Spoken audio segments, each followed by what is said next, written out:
ಕರ್ತನ ಪರಿಶುದ್ಧ ನಾಮದಲ್ಲಿ ನಿಮ್ಮೆಲ್ಲರಿಗೂ ನನ್ನ ಪ್ರೀತಿಯ ವಂದನೆಗಳನ್ನು ತಿಳಿಸ್ತೀನಿ ಪ್ರಿಯರೇ. ಇವತ್ತು ವಿಡಿಯೋ ಒಂದು ಬೈಬಲ್ ಇಲಿಸ್ಟ್ರೇಷನ್ ಕುರಿತು ಮಾಡ್ತಾ ಇದ್ದೀನಿ. ಅದು ನಿಮ್ಮ ಮುಂದೆ ಪ್ರೆಸೆಂಟ್ ಮಾಡ್ತಾ ಇದ್ದೀನಿ. ನೀವು ಆಲ್ರೆಡಿ ಟೈಟಲ್ ನೋಡಿರ್ತೀರ. ಈ ಟೈಟಲ್ ನೋಡಿದಾಗ ನಿಮಗೂ ಅರ್ಥ ಆಗಿರುತ್ತೆ. ಈ ಹುಳದಿಂದ ಒಂದು ಆತ್ಮಿಕ ಪಾಠ, ಮಿಲಿಪೀಡ್ ಅಂತ ಬೈಬಲ್ ಏನು ಹೇಳುತ್ತೆ ಅಂತ. ಅಲ್ಲೇ ನೀವು ನೋಡ್ಬೋದು ಡಿಫೆನ್ಸ್ ಮೆಕ್ಯಾನಿಸಮ್ ಅಂತ. ಈಗಿರುವಲ್ಲಿ ಮಿಲಿಪೀಡ್ ಅಂದರೆ ನಮಗೆಲ್ರಿಗೂ ಗೊತ್ತು. ಕನ್ನಡದಲ್ಲಿ ಇದನ್ನು ಸಂದೀಪ್ ಪದಿ ಅಂತಾರೆ, ಮತ್ತು ಸಹಸ್ರ ಪದಿ ಅಂತಾರೆ, ಸಾವಿರ ಕಾಲು ಅಂತಾರೆ.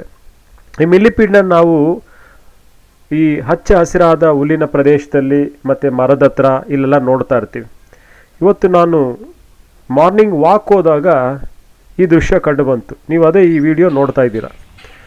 ನಾನು ಹೀಗೆ ವಾಕ್ ಮಾಡಿ ಹೋಗ್ತಿರ್ಬೇಕಾದಾಗ ಈ ವಿಡಿಯೋದಲ್ಲಿ ನೀವು ನೋಡ್ತಿದ್ದೀರಲ್ಲ, ಈ ಒಂದು ಹುಳ ಕಂಡು ಬಂತು.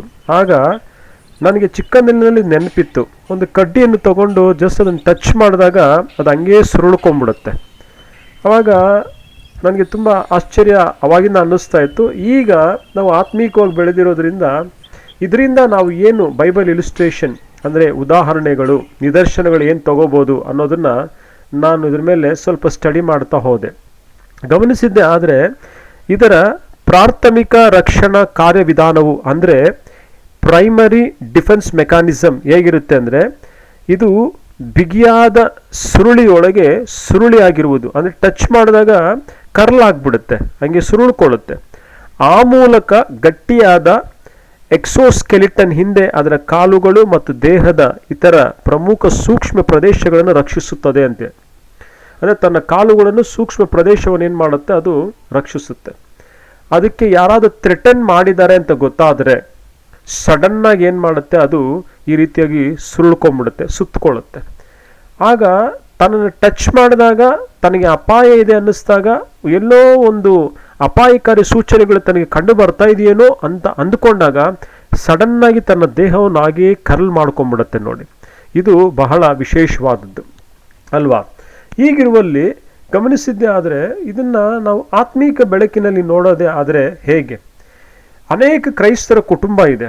ಆ ಕುಟುಂಬದಲ್ಲಿ ಏನು ಗೊತ್ತಾ, ತಂದೆ ರಕ್ಷಿಸಲ್ಪಟ್ಟಿರಲ್ಲ, ತಾಯಿ ರಕ್ಷಿಸಲ್ಪಟ್ಟಿರಲ್ಲ, ಮಕ್ಕಳು ಒಂದು ದಿಕ್ಕು, ಕುಟುಂಬ ಒಂದು ದಿಕ್ಕು, ಚೆದರೋಗಿರುತ್ತೆ, ಸಮಾಧಾನ ಇರಲ್ಲ, ಕತ್ಲಿರುತ್ತೆ.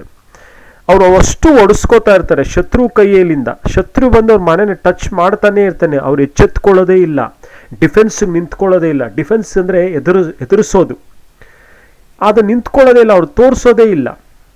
ಆದರೆ ಬೈಬಲ್ ಏನು ಹೇಳುತ್ತೆ ಅಂತ ನಾವು ಗಮನಿಸಿದ್ದೆ. ಆದರೆ ಬೈಬಲ್ ಹೇಳುತ್ತೆ, ಎಫೆಸೀಯರಿಗೆ ಬರೆದ ಪತ್ರಿಕೆ 6ನೇ ಅಧ್ಯಾಯ 10ನೇ ವಚನದಿಂದ ನಾನು ನಿಮಗೆ ಈ ರೀತಿಯಾಗಿ ಓದಲಿಕ್ಕೆ ಬಯಸ್ತೇನೆ.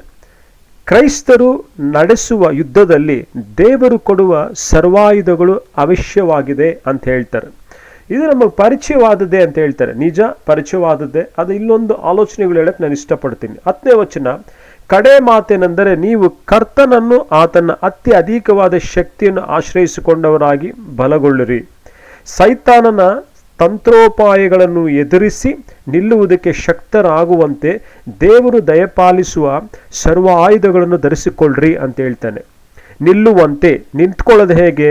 ಅದನ್ನು ಡಿಫೆನ್ಸ್ ಮಾಡೋದು, ಎದುರಿಸೋದು ಅಂತ.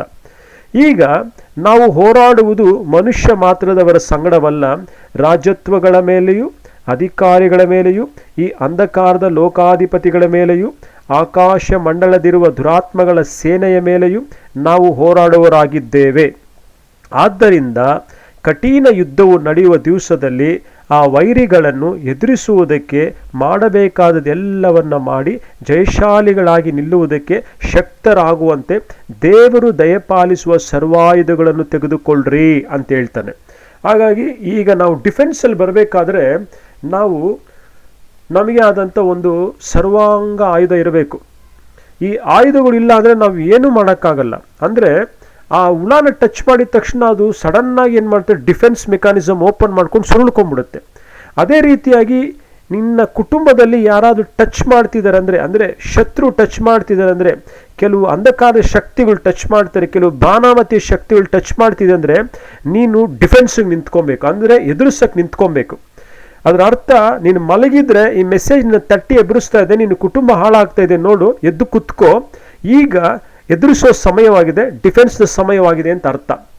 ಒಂದು ವೇಳೆ ತಾಯಿ ರಕ್ಷಿಸಲ್ಪಟ್ಟಿದ್ದು ತಂದೆ ರಕ್ಷಿಸಲ್ಪಡದೇ ಇದ್ದು ಮಕ್ಕಳೆಲ್ಲ ಚದುರಿ ಹೋಗಿದ್ರೆ ತಾಯಿ ನನ್ನ ಕುಟುಂಬವನ್ನು ಶತ್ರು ಈ ರೀತಿ ಟಚ್ ಮಾಡ್ತಿದ್ದಾನಲ್ಲ ಅಂತ ಹೇಳಿ ಡಿಫೆನ್ಸಿಗೆ ನಿಂತ್ಕೊಬೇಕು. ತಂದೆ ರಕ್ಷಿಸಲ್ಪಟ್ಟು ತಾಯಿ ರಕ್ಷಿಸಲ್ಪಡದೇ ಇದ್ದು ಮಕ್ಕಳೆಲ್ಲ ಚದುರಿ ಹೋಗಿದ್ರೆ ಅವರೆಲ್ಲರನ್ನ ತನ್ನ ಕುಟುಂಬವನ್ನು ಐಕ್ಯತೆಗೆ ತರೋದಕ್ಕೆ, ಬೆಳಕಿನಲ್ಲಿ ತರೋದಕ್ಕೆ ತಂದೆಯ ಜವಾಬ್ದಾರಿ ಇರುತ್ತೆ ಡಿಫೆನ್ಸಲ್ಲಿ ನಿಂತ್ಕೊಳ್ಳೋಕ್ಕೆ. ಡಿಫೆನ್ಸಲ್ಲಿ ಹೇಗೆ ನಿಂತ್ಕೊಳ್ಳೋಕೆ ಸಾಧ್ಯ? ಹಾಗಾಗಿ ಈಗ 14ನೇ ವಚನವನ್ನು ನಾವು ನೋಡೋಣ. ಸತ್ಯವೆಂಬ ನಡಿಕಟ್ಟನ್ನು ಕಟ್ಟಿಕೊಂಡು ನೀತಿ ಎಂಬ ವಜ್ರ ಕವಚವನ್ನು ಧರಿಸಿಕೊಂಡು ಅಂತ ಹೇಳ್ತಾನೆ. ಸತ್ಯವನ್ನು ನಡಿಕಟ್ಟನ್ನು ಕಟ್ಕೋಬೇಕು. ಅಂದರೆ ನಡಿಕಟ್ಟು ಸ್ಟ್ರಾಂಗ್ ಆಗಿದ್ರೆ ನಾವು ನಿಂತ್ಕೊಳ್ಳೋಕ್ಕೆ ಸಾಧ್ಯ ಆಗುತ್ತೆ. ಆ ನಡಿಕಟ್ಟಿಗೆ ಸತ್ಯವೆಂಬುದು ಇರಬೇಕು. ಸತ್ಯ ಇಲ್ಲಾಂದ್ರೆ ನಾವು ನಿಲ್ಲಕ್ಕಾಗಲ್ಲ. ಅವನು ನಮ್ಮನ್ನು ಈಸಿಯಾಗಿ ಎತ್ಕೊಂಡು ಹೋಗ್ಬಿಡ್ತಾನೆ.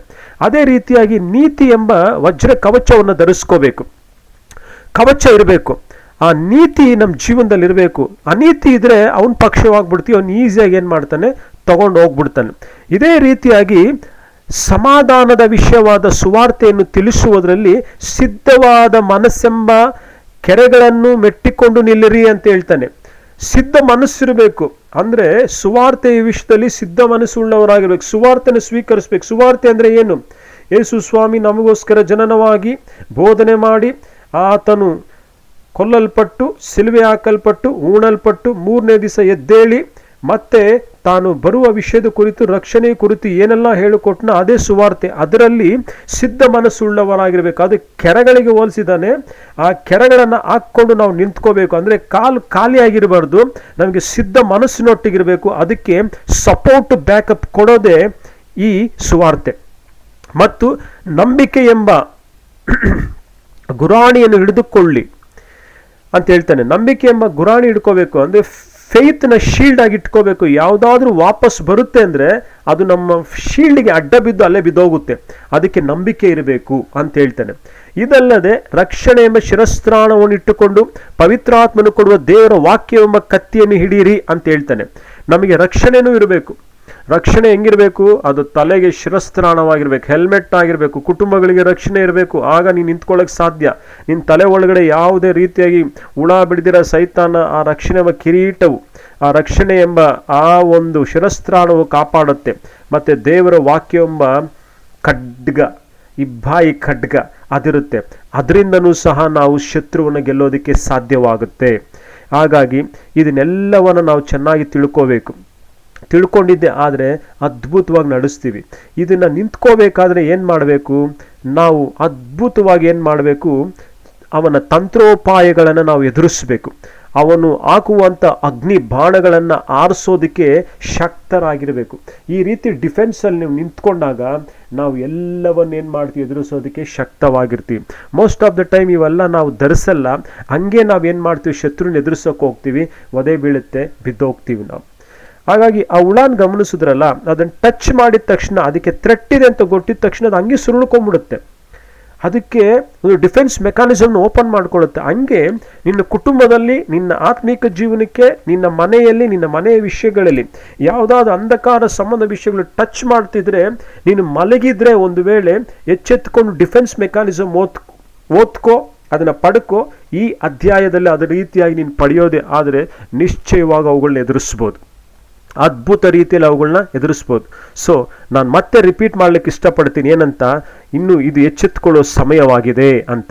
ಎಚ್ಚೆತ್ಕೊಂಡಿಲ್ಲ ಅನ್ಕೋ, ನೀನು ಇನ್ನೂ ಅವನು ಹಿಂಡಿ ಭಯಂಕರವಾಗಿ ನರಕದ ಪಾದಿಯಲ್ಲಿ ಹಾಕಿ ತುಳಿದು ಬಿಡ್ತಾನೆ. ನಿನ್ನ ಮಕ್ಕಳನ್ನ ಇನ್ನೂ ಭಯಂಕರವಾಗಿ ಹಾಳು ಮಾಡಾಕ್ಬಿಡ್ತಾನೆ.